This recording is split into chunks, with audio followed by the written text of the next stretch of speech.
হযরত মুসা আলাইহিস সালাম আল্লাহ তাআলাকে প্রশ্ন করলেন, হে আল্লাহ, আপনার ওলি আপনাকে আল্লাহ বলে ডাকলে আপনি একবার জবাব দেন, আর আপনার পাপী বান্দা আপনাকে আল্লাহ বলে ডাকলে আপনি তিনবার জবাব দেন।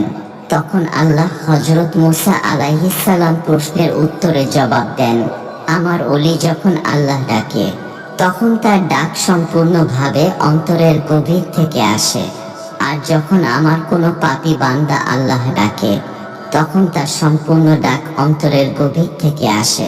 একজন পাপী বান্দা যখন সে তার পাপ বুঝতে পেরে আল্লাহর কাছে ক্ষমা প্রার্থনা করে তখন আল্লাহ খুব খুশি হয় ও তার ডাকে সাড়া দেয়।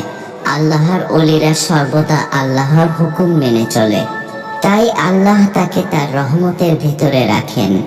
আর পাপী বান্দা সবসময় আল্লাহর রহমতে বাহিরে থাকে। যখন সে তার পাপ বুঝতে পারে তখন আল্লাহ তাকে ক্ষমা করে এবং আল্লাহর রহমতের ভিতর জায়গা দেয়।